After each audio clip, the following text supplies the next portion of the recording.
A 2-year-old came in yesterday with their parents. Constant ear infections their entire life. Endless medications, multiple surgeries, even surgeries that they got talked into that they didn't want to do. Patient values are so important. So they came in with no hope. They came in with no explanation that makes sense. They were told two things: that their child would grow out of it, the ear infections that they've had for 2 years.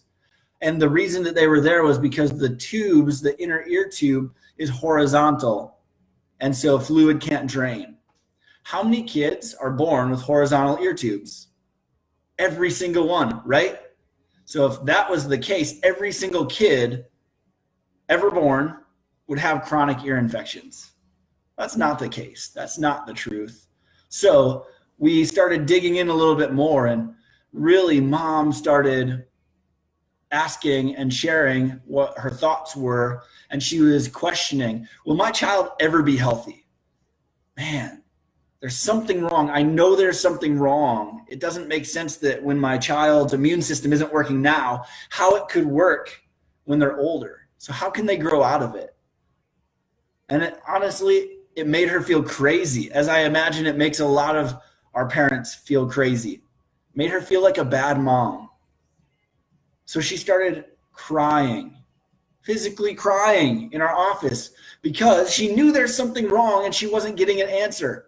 And she had been talked into surgeries and to compromise her values because she didn't know what was going on. So what is her child's health worth to her? It's priceless. It's worth everything, right? She just wants her child to be healthy, and she feels responsible, which she is not responsible for her child's health as far as how it's going. She's an awesome mom. She's doing everything that she possibly can. She's making every choice that she possibly knows is the best choice at that time. So when we started explaining things to her, her mind was blown. She started crying because of all of this frustration that she had had.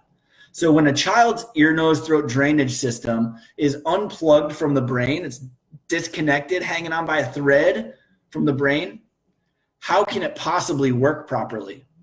The brain doesn't have control over it anymore, right? So how can that make, you can do surgeries, you can do medications, you can change diets, and you might see a little bit of a shift, but if it's disconnected, how healthy is your child? Ask that question, answer it truthfully. If this sounds familiar, we want to walk you through this. Message us, share this video. If it's helpful, please share this video. More parents need to know about this stuff. What happens when we plug that brain back into that immune system, back into that ear, nose, throat drainage system? When we plug the brain back into that, how healthy is your child? Pretty easy answer, right? So explaining how we plug that system back in and how we even measure how unplugged it is, okay?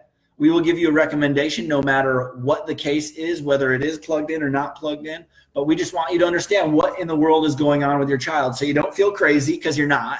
If you know there's a reason that something's going on, you know something is wrong, there probably is. Mom intuition is amazing so that you, parents, can get answers. We'll see you guys soon. See ya.